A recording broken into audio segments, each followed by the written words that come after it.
Hi everyone, this is Ashley with CT Arena Digitals. I'm going to do a quick tutorial to show you how to use my new painted floral texture overlays in Photoshop.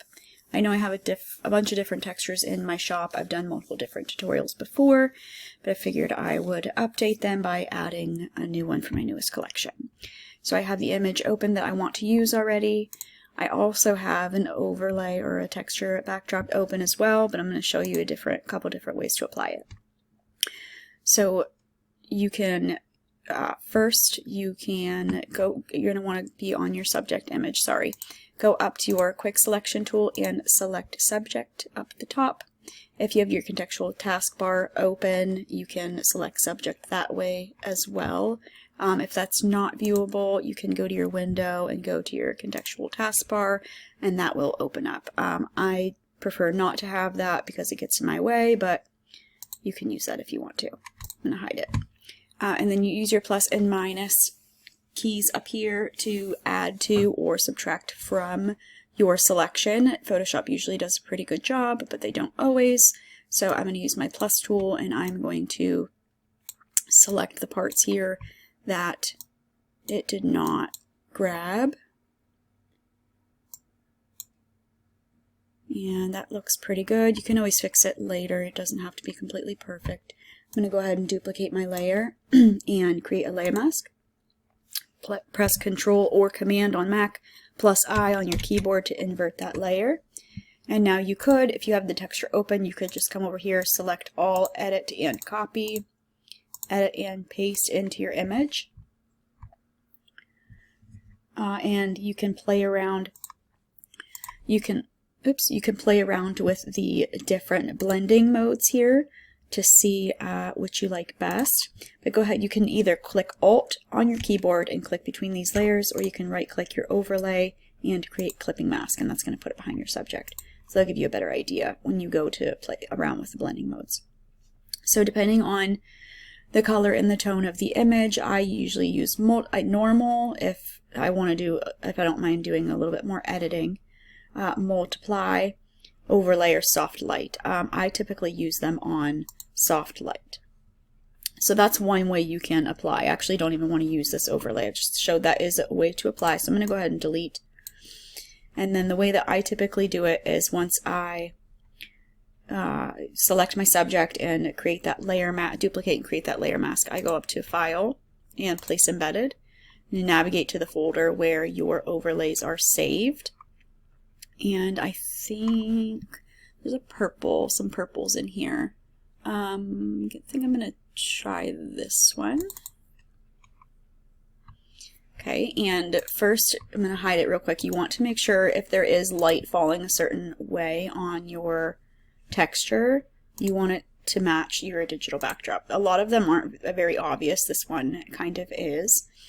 You can also, if you click the bounding box here and right click in between, you can flip it horizontally or flip it vertical if you want. I think I am going to flip it vertically, but I'm going to leave it how it was horizontal because the light's coming from the right direction. And then I'm going to change, right click here and create clipping mask and change the blending mode to soft light. And then you can change if you want. I'm going to go ahead and right click this. So once you're done switching between, the good thing about using Place Embedded, you can right click and replace contents and you can pick a different overlay. Just try to kind of switch between them to see which one you like best. I'm going to undo that because this is the one I want to use. So I'm going to right click my overlay here and I'm going to rasterize my layer. And that's just going to make it so it's not a smart object anymore. If you wanted to switch it back to a smart object, you would just right click and convert to smart object again. So this is going to allow me to change the floor make the floor come out more instead of just like a solid overlay over the image. I kind of want it to seem like the bottom part that she's standing on is coming out as if a regular backdrop would look. So I'm going to go over to my rectangle marquee, and I'm going to select about a knee, about the back of the knee is where I typically do it, but if you can see the crease in your backdrop, that's where you want to do it. But I'm going to do about here, and I'm going to drag down to the bottom. I'm going to go to my move tool here, and then I'm going to go up to edit and transform and perspective, and then I'm going to grab one of these bottom corners, and I'm just going to drag it out, and that's going to give it the look of an actual backdrop that she's standing on and not just like one solid overlay. It's going to make it look a little bit more realistic. Okay, so I want to also add a little bit of blur to the overlay because, as you can see, it's kind of sharp here in the background, and if this were an actual image or a backdrop that I was shooting on, the backdrop would be blurred. So I'm going to go up to Filter, Blur, Gaussian Blur. I'm just going to add about 2 to 3% or pixels. And then I'm going to come down here to my layer mask, and since she has a little bit of a see-through fabric here, I'm just going to grab my black brush on about 15% opacity. And, oh, sorry, not black brush, my white brush, because I'm brushing it on. And I'm just going to do a little tiny bit in the areas where we would kind of see through that fabric. And then if you mess up, you can just press X on your keyboard to switch back and forth between your black and white layers. I want to brush it back off of right here a little bit because we wouldn't see through this part of the fabric as much as we would like the fabric down here and up against the backdrop.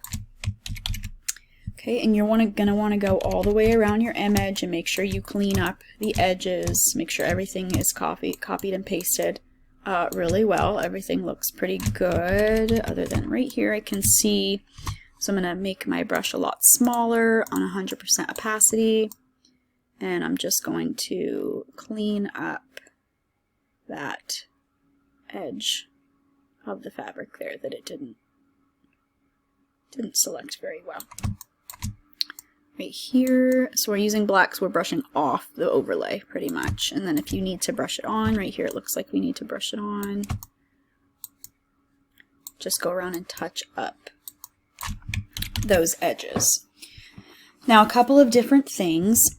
This looks really pretty. I would be done with it, but if you really liked a certain floral pattern, but you didn't want the coloring of it, you just wanted it to blend directly into the color of your backdrop, you can simply create a black and white layer. Go ahead and select that with, hold down Control on your keyboard and select both of those. Right click and merge them together.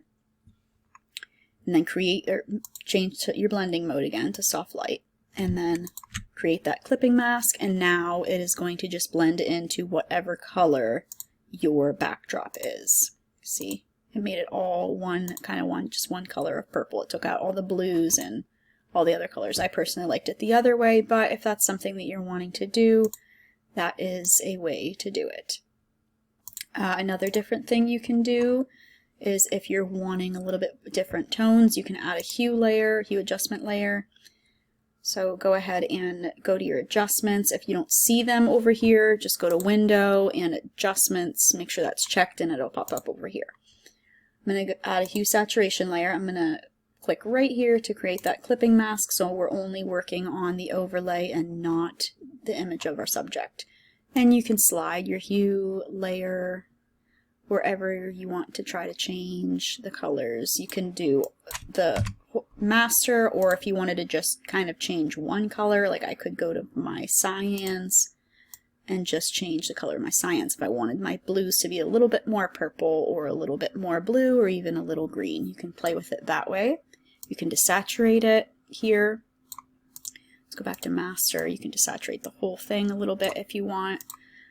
So overlays are always pretty versatile, but as I said, I want to keep it the way it is, so I'm going to create that clipping mask again, and I would be done with my image. Photoshop did a pretty good job of selecting the edges, so I didn't have to do much cleanup. Sometimes you have to, and a good thing about using different blending modes and not normal is that when you use a different blending mode, you can see the original shadows through that overlay, so you're not going to have to add any extra shadows or anything like that. If you wanted to, after editing, if you wanted to switch between, like I said earlier, you could right click your layer and convert to Smart Object. And that's going to allow you to right click it and replace that contents to pick a different one to play around with to see if one looked better than the other. That's really pretty too. When you do this, I'm glad it did this. See, I have to extend it a little bit more because it didn't. Just double check that when you do it. If you have any questions, you can send us a message, or you can ask in the Facebook group. If you are not yet a part of the Facebook group, I would love for you to join. I will link it in the description.